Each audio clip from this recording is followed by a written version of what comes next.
ابھی آ گیا اس میں آمش مدلس عام سے روایت کر رہا ہے، وہ جعلی روایتیں ایک دور کی کتابوں سے پیش۔ بقیہ ویڈیو دیکھنے سے پہلے ویڈیو کو لائک کریں، چینل کو سبسکرائب کریں اور بیل آئیکن پر کلک کریں۔ شکریہ۔ اعوذ باللہ من الشیطان الرجیم، بسم اللہ الرحمن الرحیم۔ اور ان کے وسیلے سے مانگنا بھی جائز ہے۔ اب یہ دو عقیدے ہیں، اگر ان کا غور کیا جائے تو جو اہل حدیث کا عقیدہ ہے کسی شخص کی بذات ہی اس کا وسیلہ دینا، یہ حقیقت میں یہ حرام ہے۔ وسیلہ کسی ذات کا نہیں ہوتا، جو کسی ذات کا وسیلہ دے رہے ہوتے ہیں اس کی صفات یا اس کے اعمال کی وجہ سے دے رہے ہوتے ہیں، یہ بات یاد رکھیں۔ کیونکہ اگر کسی ذات کا ہی وسیلہ دینا ہو تو کسی گناہگار کا کیوں نہیں دیتے؟ پھر کسی جو ہے شرابی کا کیوں نہیں دیتے؟ آپ نہیں دیتے، کیوں؟ کیونکہ شرابی کی جو اعمال ہے وہ بدکاری کے ہیں، تو بدکار ایک شخص جو ذاتی ہی بدکار ہے اس کا وسیلہ نہیں ہوگا۔ کیوں؟ کیونکہ اس کا تعلق جو اس کی جسم کا، اس کی ذات کا جو تعلق ہے وہ بدکاری سے ہے، تو لہٰذا فی ذات ہی کسی شخص کا وسیلہ ناجائز ہے، جو اہل حدیث کا موقف ہے۔ بالکل ٹھیک ہے یہ بات۔ اب آتے ہیں ذرا بریلویوں کی طرف۔ یہ جو دیوبندی ہیں، دیوبندی بریلوی سب کا عقیدہ ایک ہی جیسا ہے، میں اشرف تھانی صاحب کی کتاب میں دکھا دوں گا۔ یہ وسیلے کے اوپر دیوبندیوں اور بریلوی دونوں بھائی ہیں، دونوں کا عقیدہ ایک ہے، اور دیوبندیوں اور بریلویوں کا سارا عقیدہ یہ ایک ہے کتابوں میں دیکھا جائے تو۔ باقی بات کی آج کل کے مولوی ان کا اپنا روٹی روز جلانی ہے، اگر جو ہے دیوبندی بریلویوں کو بدعتی نہیں کہیں گے۔ اور تین طبقے ہیں، ایک غیر مقلدین جو کہ مشرک کہتے ہیں بریلویوں کو، دوسرے دیوبندی ہیں جو کہ بدعتی کہتے ہیں، مشرک نہیں کہتے اور صحیح بھی نہیں کہتے، درمیانہ طبقہ رکھتے ہیں، بدعتی کہتے ہیں، اور آگے سے بریلوی ہیں وہ ان دونوں کو گستاخ کہتے ہیں۔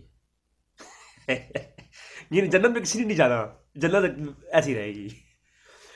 تو آپ مجھے بتائیں کہ اصل میں اگر یہی لوگ آرام سے بیٹھے ہیں، اور یہ جانتے بھی ہیں، علماء جانتے ہیں، لیکن علماء یہ پیش کریں گے تو ان کی روٹی روزی کا مسئلہ ہے، پھر وہ بند ہو جائے گی۔ الیاس گھمت صاحب کی کتابیں بکنا بند ہو جائیں گی، انیب قریشی صاحب کے خطابات ہونے بند ہو جائیں گے اگر وہ نہیں کیسا کریں گے، تو پھر یہ ایشو ہو جائے گا۔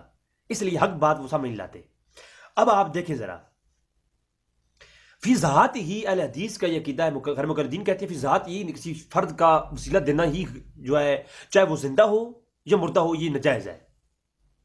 اور یہ بات آپ کے سامنے واضح ہو جائے گی کہ مردہ زندہ کی تو بحث ختم ہو جائے گی جب میں آپ کے سامنے ایکسپلین کروں گا۔ یہ تو یہ بات بھی ٹھیک ہے، کسی شخص کا ذات ہی کے ساتھ وسیلہ نہیں ہوتا، اس کی صفات کے ساتھ ہوتا ہے، جو وہ بھی کمال اللہ کے قریب شخص ہو وہ۔ اور بریلوی کہتے ہیں جی ولیوں کا وسیلہ جائز ہے، تو وہ بھی حق پہ ہیں۔ کیوں؟ اولیاء اللہ کے اعمال ہیں، نیک صالح جو اولاد، ان کے نیک صالح اعمال جو ہوتے ہیں، اور ان کی جو ولایت صفت ہوتی ہے، اس کی وجہ سے اس شخص کا وسیلہ ہوتا ہے، صرف اس شخص کا وسیلہ نہیں۔ داتا علی اجویری، علی اجویری جو نام آپ نے سنا ہوگا، رحمۃ اللہ تعالیٰ علیہ، بہت حضوری والی ہستی گزرے، ان کی اوپر میں کافی ایک الگ سے کلپ لاؤں گا، اور ان کے اوپر جو اعتراضات ہیں ان کے جواب بھی انشاءاللہ ہم دیں گے۔ حقیقت میں اہل سنت کے ترجمان تھے وہ بھی، ان کی بہت ساری کتابیں ہیں لیکن ایک ہی کتاب بچی کشف المحجوب کے نام سے، اس کے اوپر جو اعتراضات ہیں مرزا انجینئر صاحب کے، انشاءاللہ تعالیٰ اس کے اوپر تحقیق گفتگو ہماری ہوگی۔ تو وہ جو ہے، اب آپ توجہ فرمائیے گا، اب علی اجویری رحمۃ اللہ تعالیٰ علیہ کو ان کا وسیلہ کوئی دے تو کیوں دے رہا ہے وسیلہ؟ علی کے نام سے تو ہزاروں لوگ ابھی جو ہے، محمد علی بھی نام کا مرزا انجینئر موجود ہے، اس کا وسیلہ کیوں نہیں کوئی دیتا؟ کیونکہ ذات ہی وسیلہ نہ علی اجویری کی ذات کا ہے نہ علی مرزا کی ذات کا ہے، یہ اصل میں جو وسیلہ ہے وہ ان کے اعمال صالح کی وجہ سے اور ان کی صفات کی وجہ سے ہے۔ اب لوگوں کے ہاں یہ ابہام پایا جاتا ہے اور وہ ابہام کرتے ہیں کہ علی اجویری رحمۃ اللہ تعالیٰ اللہ کے ولی ہیں۔ اب جو یہ عقیدہ رکھ لے کہ وہ اللہ کے ولی ہیں، ان کے لیے اب واجب ہو گیا کہ وہ ان کا وسیلہ پیش کریں۔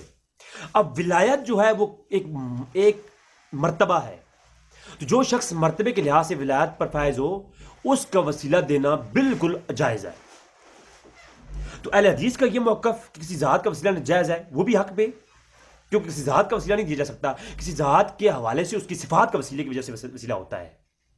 تو بریلویوں کا عقیدہ کہ اللہ کے ولی کا وسیلہ اور نبیوں کا وسیلہ جائز ہے، تو نبوت، کسی ایک شخص کو جو نبوت کا کمال ملا ہے اور نبوت پہ فیض کیا گیا، اس شخص کی ویلیو جو ہے وہ اس کے کمال نبوت کی وجہ سے ہے، جو اس کو اللہ کے ہاں قرب ملا ہے اس قرب کی وجہ سے ہے، اور قرب الی اللہ کو ہم وسیلہ جو ہے پیش کرتے ہیں۔ تو کسی ولی کی ولایت وسیلہ ہے، اور کسی ولی کے مقام میں جو مرتبہ ولایت ہے وہ وسیلہ ہے، اور کسی نبی کا جو مقام نبوت ہے وہ وسیلہ ہے۔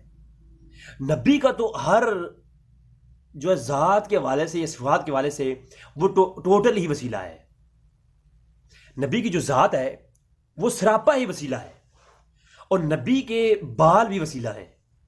وہ ایک الگ موضوع ہوگا کہ نبی کو فی نفس ہی ہم کیوں جو ہے وہ وسیلہ ان کے دیتے ہیں۔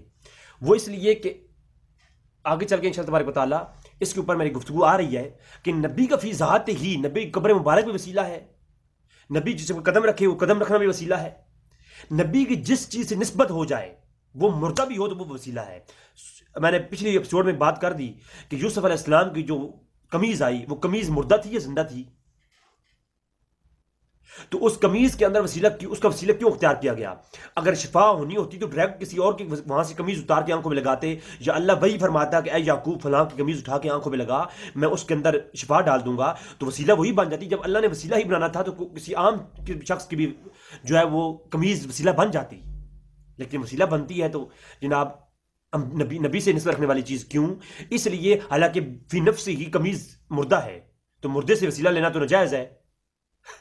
میرا کلام آگے آ رہا ہے حدیث کی روشنی میں، تو یہاں پر یہ بات واضح ہو گئی کہ جو ہے کسی شخص کسی چیز کے اندر جو وسیلہ مانا جاتا ہے، کسی مجسم چیز ہو یا روحانی چیز ہو، اس کی جو تعلق ہے وہ کسی مرتبے سے ہوتا ہے۔ اب قمیض کا تعلق نبی سے تھا اور نبی کا تعلق نبوت سے ہے، تو بھی نفس ہی یہ جو ہے یہ نبوت کا وسیلہ ہے، اور یہ بالکل جائز ہے۔ اور کوئی شخص فوت ہو جائے، اب نبی دنیا سے پردہ کر گیا، تو نبی کا دنیا سے چلا جانا اگر آپ مکمل وفات بھی مان لیں تو نبی کی نبوت تو قائم ہے۔ تو نبوت جب قائم ہے، صفت قائم ہے، تو صفت کا تو وسیلہ جائز ہے، پھر صفت تو مرتی نہیں ہے۔ پھر یہ تو بحث ختم ہو گئی کسی مردہ یا ہونا یا زندہ ہونا، قبر سے وسیلہ لینا یا غیر قبر سے۔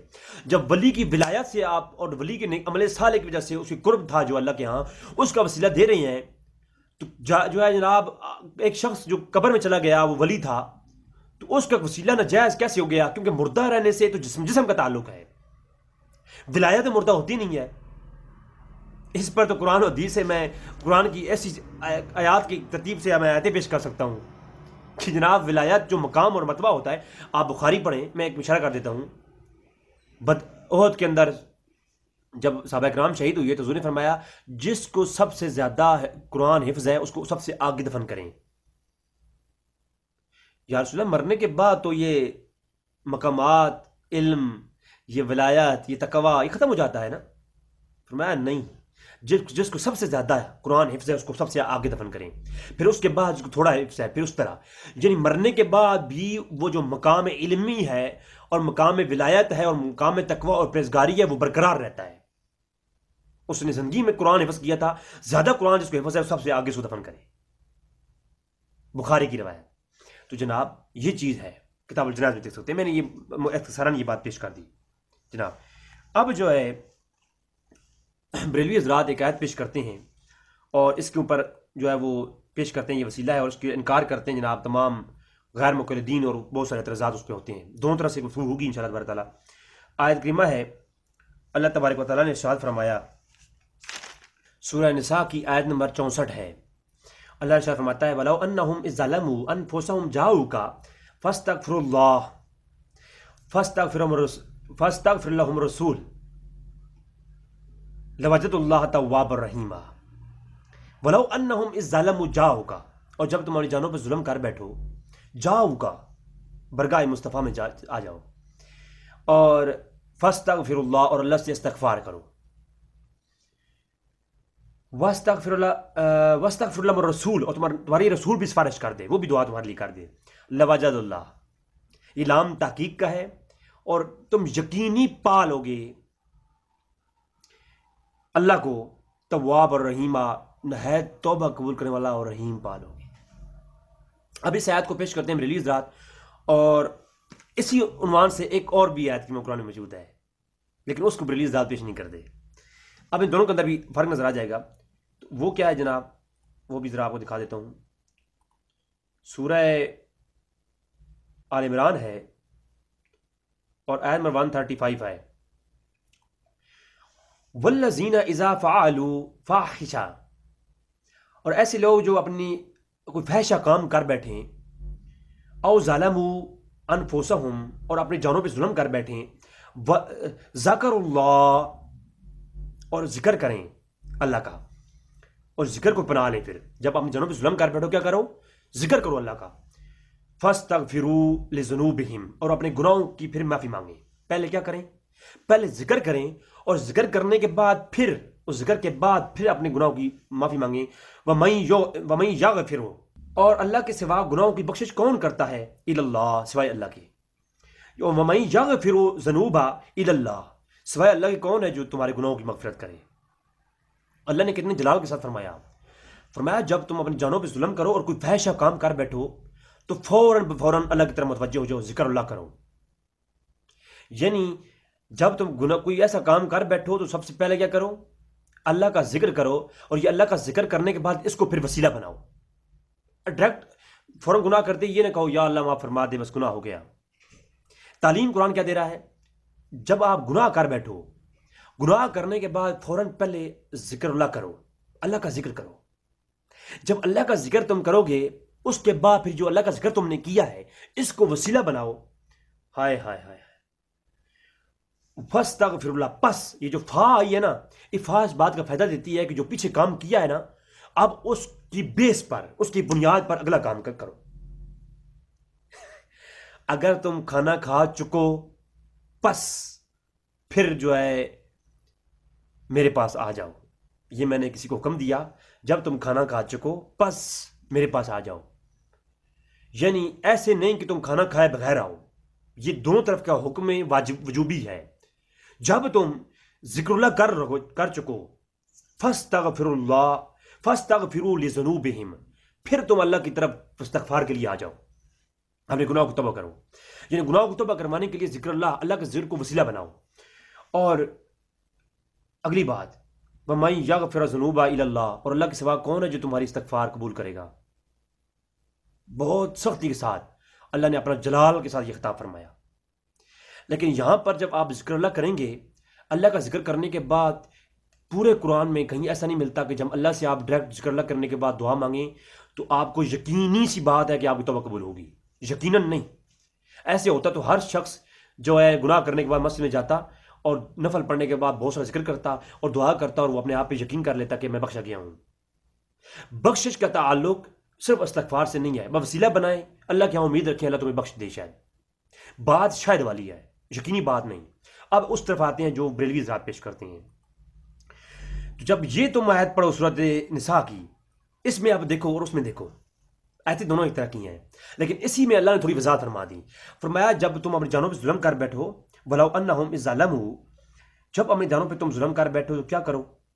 آئے ہائے، جاؤ کا میں نبی کے پاس آؤ اور فاستغفر اللہ، اللہ سے تب استغفار کرو.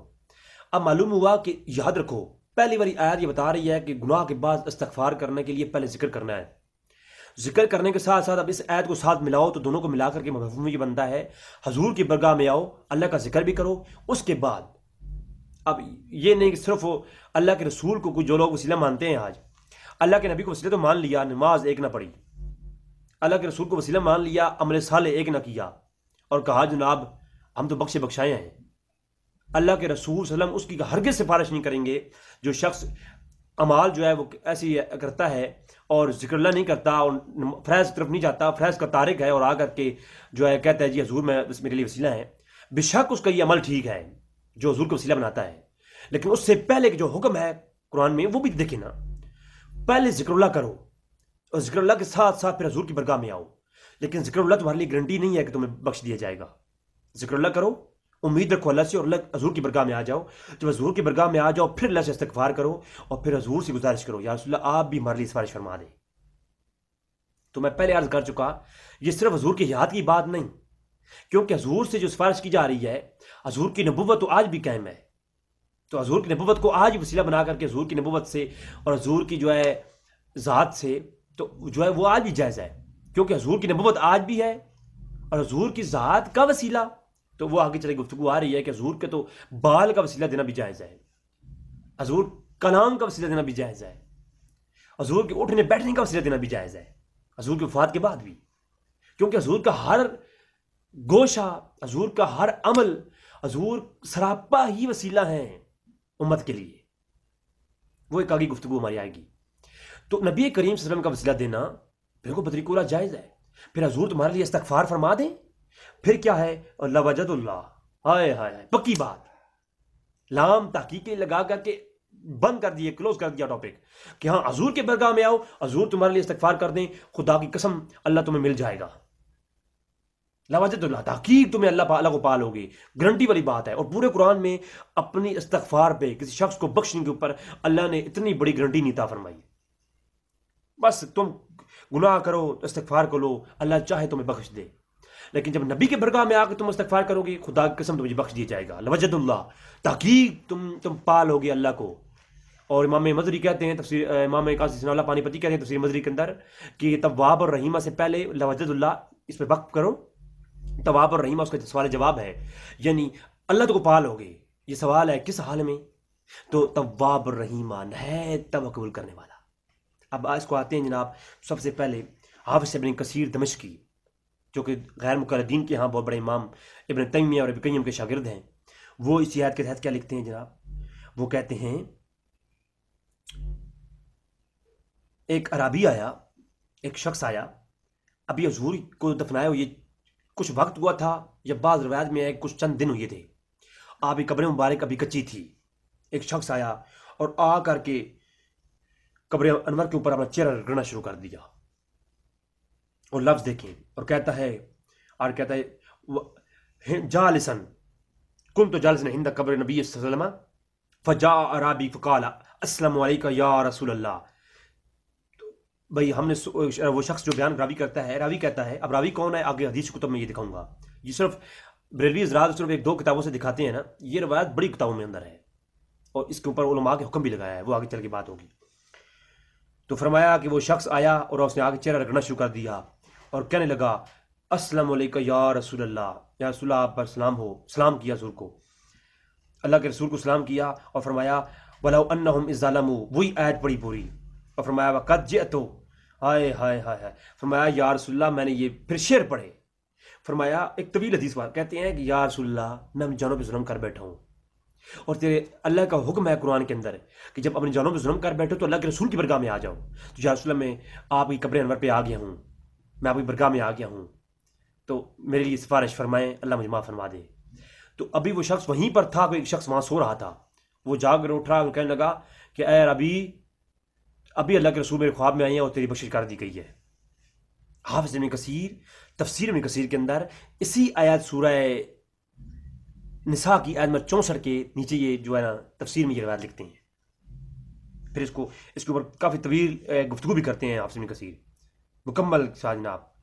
تو اسی کو جامع الاحکام امام قرطبی رحمۃ اللہ تعالی علیہ آپ بھی اسی روایت کو لائے ہیں، اور اس کے اوپر طویل جو ہے وہ بحث کی ہے. کہتے ہیں یہ وہ ایک رابی آیا، ٹھیک ہے، اور پوری روایت پیش کرتے ہیں ان روی ابو صادق ان علی قالا قادم علینا عرابی بعد ما دفن رسول صلی اللہ علیہ وسلم بثلاثۃ الایام، 3 دنوں کے بعد ایک شخص آیا. تو کہتے ہیں جی وہ قبر رسول پر آیا اور آ کر کے جناب اس نے جو ہے حضور سے کہا یا رسول اللہ ہے، یا رسول اللہ ہے. فاسمعنا قولک، میں نے سنا ہے یا رسول اللہ کہ اللہ کلام میں ہے کہ بلو انہم اذ ظلموا انفسکم جاؤک. ہائے ہائے. تو اس شخص نے جو ہے پھر اسی آیت کے تحت جو ہے وہ یعنی استغفار کیا، اور اس کے بارے میں پھر ایک شخص کو خبر آئی کہ اسے بخش دیا گیا ہے. بات سمجھ آ رہی ہے؟ تو یہ جناب دوسرا حوالہ. تو اس روایت کو لکھنے کے بعد امام قرطبی نیچے جو ہے حاشی میں آپ دیکھیے گا کہ تخریج کیا کی گئی ہے کہ صالح ابو صادق جو ہے ان سے یہ روایت ہے کوفی سے، اور وہ کہتے ہیں اسمہ مسلم بن یزید وکیلا عبداللہ ابن ناخذ صدوق، اور حدثنا علی، مرسل روایت ہے یہ.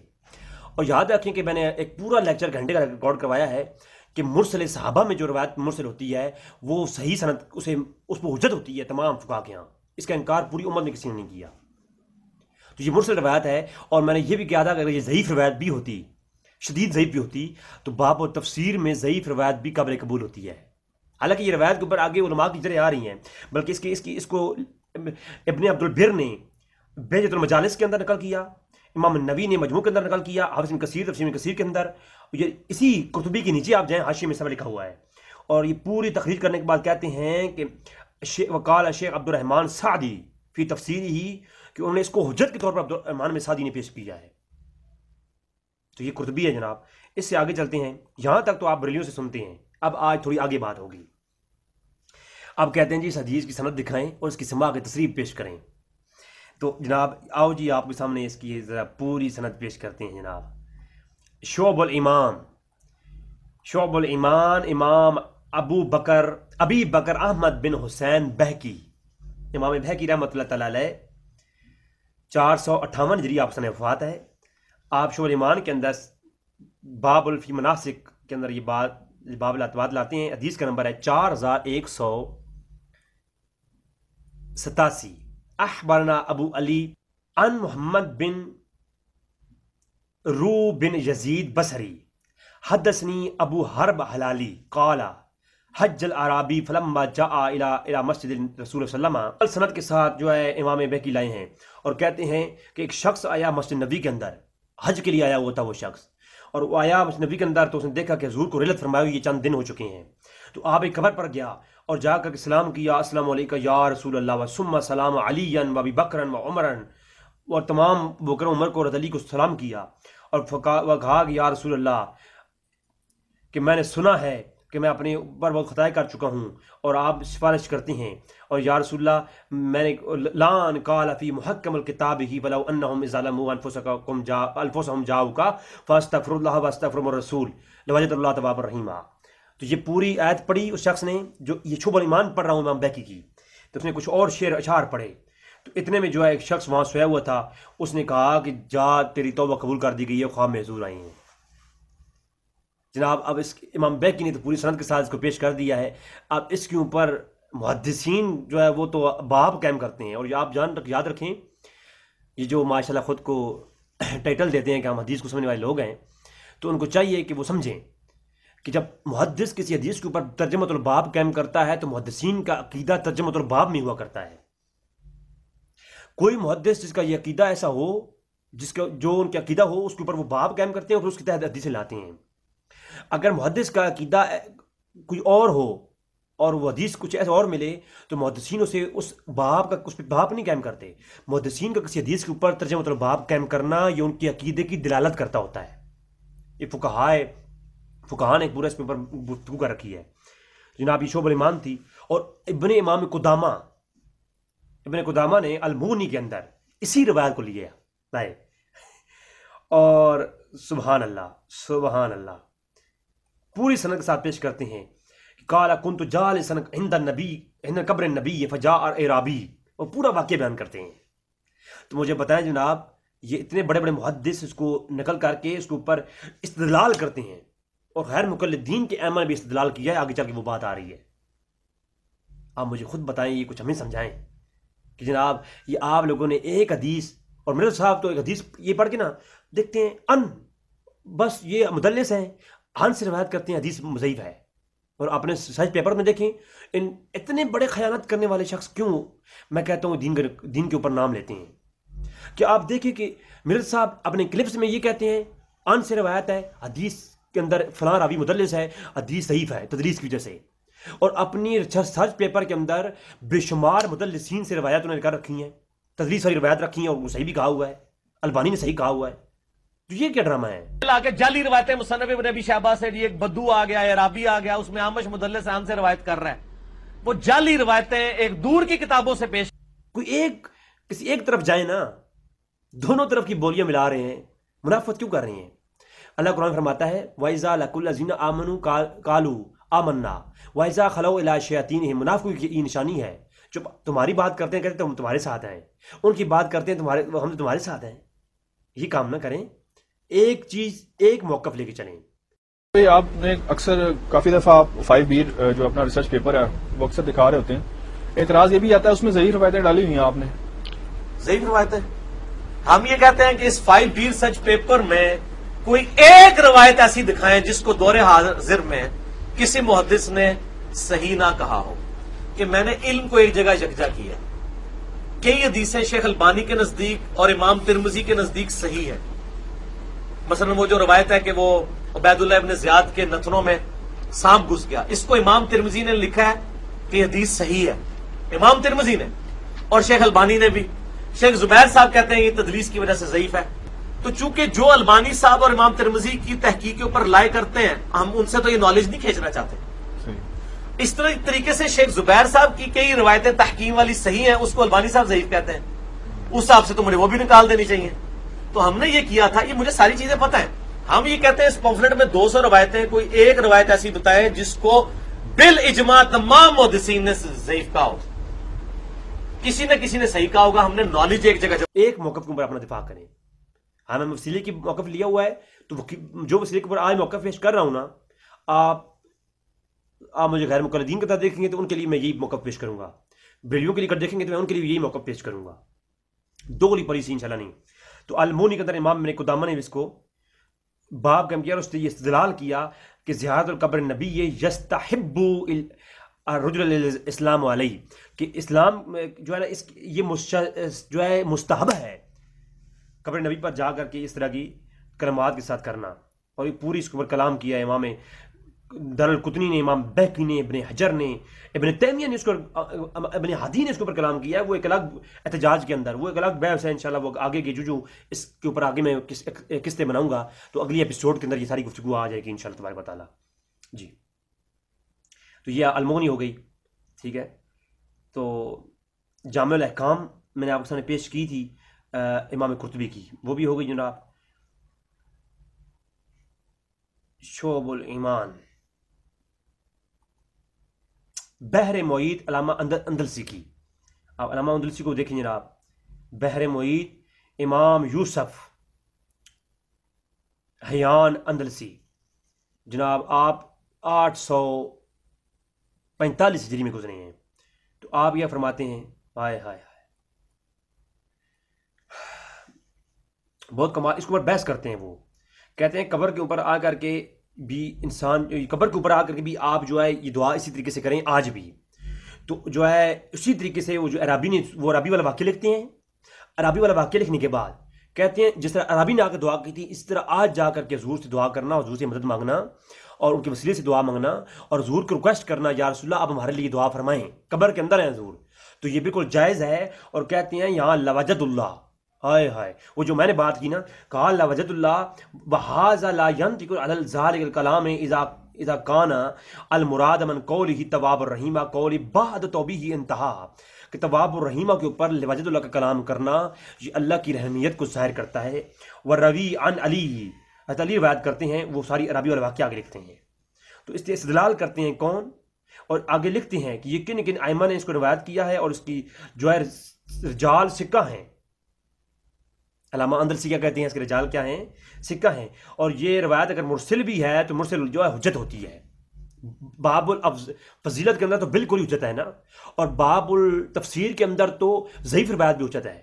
اسرائیلیات سے بھی لوگ جو ہے تائید لیتے ہیں باب التفسیر میں.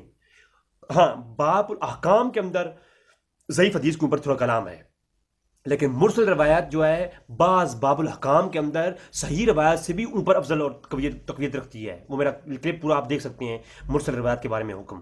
میں نے جو ہے دورہ تفسیر کے اندر وہ دوسری لیکچر میں نے دے دیا ہے، گھنٹے کے اوپر کا لیکچر ہے وہ. اچھا جی، تو حافظ ابن کثیر کا موقف میں نے پیش کیا آپ کے سامنے، وہ بھی ہو گیا جناب. اب میں آپ کے سامنے یہی بات عرض کرنا چاہوں گا، اس روایت، اس جو ہے نا آپ آیات کریمہ کو ایک تنازع میں ہرگز پیش نہ کیا کریں. اس روایت سے یہ جو آیات کریمہ ہے اس کے اوپر جو یہ روایت ہے یہ بالکل قوی ترین روایت ہے، اور اس کی معتبر تفسیر بھی یہی ہے کہ آج بھی کوئی حضور کی برگاہ میں حاضر ہو تو حضور کا وسیلہ وہ پیش کرے، چاہے قبر انور پر ہو یا کہیں بھی ہو. کیونکہ حضور کی رسالت تو کیا آپ نبی کو رسول مانتے ہیں؟ تو حضور کی رسالت تو آپ کے لیے بھی ہے. جہاں جہاں جو شخص ہے وہ اس کے لیے نبی ہے کہ نہیں ہے، رسالت نبی کی رسالت ہے کہ نہیں ہے. چلے آپ حضور کی فی ذات ہی مجسمہ تن اگر کوئی جو وسیلہ قبول نہیں کرتے تو توسل و نبوت قبول کرتے ہیں نا، تو گھر بیٹھے آپ کہہ سکتے ہیں اللہ تو اپنے نبی کی نبوت کے وسیلے سے میری مطابق قبول فرما. تو اے نبی آپ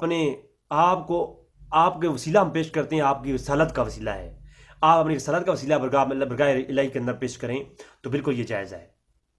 تو اس کے اوپر کلام ہے الحمدللہ، آگے چل کے وہ ہماری گفتگو بھی آئے گی. تو ناظرین یہ تھی گفتگو ہماری اس آیت کریمہ کے اوپر جو آپ کے سامنے میں نے پیش کی ہے. اب اگلی ایک دوسری آیت کریمہ اس طرف چلتے ہیں. ناظرین اب آیت نمبر 2، تھوڑی سی بات مختصراً اس پہ کروں گا. سورہ بقرہ کی آیت نمبر 89، سورہ بقرہ کی آیت نمبر 89 آپ دیکھیں. وَكَانُوا مِن قَبْلُ يَسْتَفْتِحُونَ عَلَى الَّذِينَ كَفَرُوا. اس آیت کے تحت یہ اس کی جو تفسیر ہے اس آیت کی، امام ابو نعیم نے دلائل النبوہ کے اندر، امام سیوطی نے درر منصور کے اندر، امام ابن حجر اسقلانی نے الاصابہ کے اندر، اور امام تبری نے جامع البیان کے اندر، تفسیر تبری کے اندر، اور امام بہقی نے دلائل النبوہ کے اندر، اور اس کے علاوہ دیگر کتب کے اندر موجود ہے، اور علامہ آجری نے کتاب الشریعہ کے اندر. تو میں علامہ آجری کتاب الشریعہ سے دکھاتا ہوں آپ کو کہ خیبر کے یہودی عطفان قبیلے سے برسر پیکار رہا کرتے تھے، ہمیشہ لڑائی کرتے تھے. جب دونوں کا آمنا سامنا ہوا تو یہودی شکست کھا گئے. پھر انہوں نے یہ دعا پڑھتے ہوئے دوبارہ حملہ کیا، الہی اگر تو نے ہمیں عربوں پر فتح اور نصرت عطا نہ کی تو ہم تجھ سے سوال کرتے ہیں کہ اس نبی امی کے اس وسیلے سے جنہیں تو نے آخری زمانے میں ہمارے لیے بھیجنے کا وعدہ کیا ہے تو ہم اس کے مقابلے میں ہماری مدد فرما. تو ابن عباس کہتے ہیں کہ جب بھی وہ دشمن کے سامنا کرتے تو انہوں نے یہی دعا پڑھی اور عطفان قبیلے کو شکست دی، لیکن جب حضور نبی کریم صلی اللہ علیہ وسلم مبعوث ہوئے تو انہوں نے آپ کا انکار کر دیا، اور اس پر اللہ نے یہ آیت نازل فرمائی. حالانکہ جو ہے وَكَانُوا مِن قَبْلُ يَسْتَفْتِحُونَ عَلَى الَّذِينَ كَفَرُوا، کہ حالانکہ تم اب میرے نبی سے منہ پھیرتے ہو، میرے نبی کا انکار کرتے ہو. اس پر یہ آیت نازل ہوئی کہ تم آخر زمان نبی صلی اللہ علیہ وسلم کا نام لے کر اور اس کے اترنے والی کتاب کے وسیلے سے اپنے مقابلے میں آنے والوں عطفان قبیلے والوں کے خلاف لڑنے میں اپنی فتح یابی کی دعائیں کرتے تھے. تم قرآن کے وسیلے سے اور نبی کریم صلی اللہ علیہ وسلم زمان کے وسیلے سے دعائیں کر مانگتے تھے. اور جب ان کے پاس وہ نبی حضرت محمد صلی اللہ علیہ وسلم جو ہے آ گیا تو اب اس کی جو انکار کرتے ہیں. تو بس دانستہ انکار کرنے والوں پر اللہ کی لعنت ہے. اس آیت کے آخر میں کیا ہے؟